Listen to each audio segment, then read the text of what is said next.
एक बड़े खुले खाली मैदान से एक व्यापारी अपने घोड़े पर कुछ सामान लेकर राजा के महल के पास वाले बाजार की तरफ जा रहा था। वो कुछ जल्दी में था क्योंकि वो शाम होने से पहले बाजार पहुंचना चाहता था, इसलिए वो जितना तेज हो सकता था घोड़े को दौड़ाकर उस विशाल खाली मैदान को पार कर लेना चाहता था।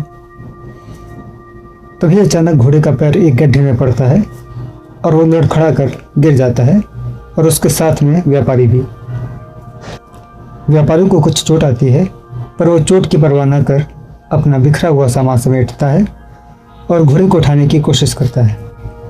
मगर तभी वो देखता है कि घोड़े के पिछले पैर में चोट आ गई है और अब वो दौड़ने के हालत में नहीं है। ये देखकर व्यापारी परेशान हो जाता है क्योंकि बाजार अभी भी बहुत दूर था। अगर वो पैदल भी चलेगा तो भी उसे लगभग एक पूरा दिन लग जाएगा। तभी उसे दूर से घोड़े के टापों की आवाज़ आती सुनाई देती है। वो देखता है तो दूर से उसे धूल के बीच से एक घुड़सवार बाहर आता दिखाई देता है। वो व्यापारी के पास आकर रुकता है। उसने अपना चेहरा ढका हुआ था। व्यापारी को समझते देर न लगी कि ये वही कुख्यात लुटेरा है जिसके ऊपर राजा ने 100 सोने के सिक्कों का इनाम रखा हुआ है। इसका नाम मुस्कान सिंह उर्फ क्रोधी है। लुटेरा क्रोधी सिंह घोड़े से उतरकर व्यापारी के पास आता है और उसकी गर्दन पर तलवार रखकर गरजती हुई आवाज़ में पूछता है, कौन हो तुम और अपने साथ ये क्या सामान लेकर जा रहे हो? व्यापारी हालांकि डर गया था, पर उसने अपने आप को संभालते हुए कहा, मैं राजा साहब का निजी जौहरी हूँ। मैं राजा साहब का दिया हुआ उनका निजी स्वर्ण बाजार के पास वाले उनके दूसरे महल में रखने जा रहा था, पर राजा साहब की आज्ञा से 2 दिन से इस वीराने में रुका हूँ ताकि कोई ये स्वर्ण मुझसे लूट सके, पर अब तक कोई मुझे लूट कर नहीं गया। आपसे पहले भी 2-3 लुटेरे आए थे, पर उन्होंने लूटने से साफ साफ इनकार कर दिया। पर मुझे पूरा भरोसा है आप पर, आप जरूर ये स्वर्ण लूट कर जाएंगे। क्रोधी का दिमाग व्यापारी की बातों को सुनकर उलझन में पड़ गया कि ये कैसी बहकी बातें कर रहा है। वो तेज आवाज़ में लगभग डांटते हुए कहता है, ये क्या बकवास कर रहे हो? भला ऐसा भी कहीं होता है? सच सच बताओ, क्या बात है? व्यापारी अपने चेहरे पर थोड़ा सा गंभीर भाव लाते हुए इधर उधर देखता है और फिर कहता है, ठीक है, फिर सुनिए, मगर पहले ये वादा करिए कि मैं जो बात आपको बताऊंगा आप उसका जिक्र कहीं नहीं करेंगे, क्योंकि अगर राजा को पता चला तो आपके साथ साथ मुझे भी फांसी पर टांग देंगे। क्रोधी कहता है, ठीक है, मैं नहीं बताऊँ, अब जल्दी बोलो। व्यापारी धीरे से उसके कान के पास जाता है और कहता है, दरअसल ये राजा की योजना है चोर और लुटेरों को पकड़ने की, और साथ ही वो ये देखना चाहते हैं कि राज्य में क्या कोई ऐसा भला व्यक्ति भी है जो बिना किसी स्वार्थ बेजुबान जानवरों की मदद करता है। क्रोधी व्यापारी को देखते हुए कहता है, जरा खुल के बताओ ताकि मैं पूरी बात समझ सकूं। व्यापारी कहता है, असल में ये राजा की एक परीक्षा है और ये राजा साहब का प्रेम हो रहा है, और जो सामान इस पर लदा है उसमें मात्र 100 सोने के सिक्के हैं। इतना सुनते ही क्रोधी की आंखों में सोने के सिक्के चमकने लगते हैं।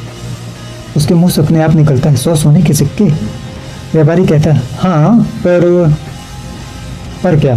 क्रोधी आतुरता से पूछता है। व्यापारी कहता है, पर ये कि राजा ने हमारे पीछे गुप्तचर लगा रखे हैं और इस वक्त भी वो कहीं दूर से भेष बदलकर हम पर नजर रखे हैं। क्या? क्रोधी घबरा जाता है। फिर व्यापारी कहता है, हाँ, और राजा साहब को कहना है कि यदि कोई सोना लूट कर भागे तो उसे गिरफ्तार करके फांसी दे दी जाए या गर्म तेल में तल दिया जाए, पर यदि किसी ने उनके प्रिय घोड़े को उनके दूसरे महल तक पहुंचा दिया तो उसे 1 लाख सोने के सिक्के दिए जाएंगे और उसे राज्य का विशेष अतिथि भी घोषित किया जाएगा। पर क्या? क्रोधी फिर आतुरता से पूछता है। व्यापारी कहता है, पर यह काम आज शाम होने से पहले हो जाना चाहिए, वरना राजा के महल का दरवाजा शाम होते ही बंद हो जाएगा। मगर मुझे तो वही 1 लाख सोने के सिक्के चाहिए, जल्दी, कोई उपाय बताओ। क्रोधी डरते हुए कहता है। व्यापारी कहता है, एक ही उपाय है और वो ये कि आपको मुझे अपना घोड़ा देना होगा ताकि मैं वक्त पर वहीं पहुँच कर ये सोना वहाँ रखवा सकूँ, ताकि वहाँ लोगों को मुझ पर यकीन हो जाए, और जब तक आप राजा का घोड़ा लेकर वहाँ नहीं आ जाते मैं महल का दरवाज़ा खुलवा कर रखूँगा। क्रोधी कुछ सोचते हुए कहता है, ठीक है, ले जाओ मेरा घोड़ा, पर अगर तुमने मुझे धोखा देने की कोशिश की तो ये तुम्हारे लिए ठीक नहीं होगा। इतना कहकर क्रोधी व्यापारी को अपना घोड़ा दे देता है और व्यापारी राजा के महल की ओर चल पड़ता है। और रास्ते में बाजार में रुककर वो कुछ सैनिकों से मिलकर उन्हें सारी बात बताता है।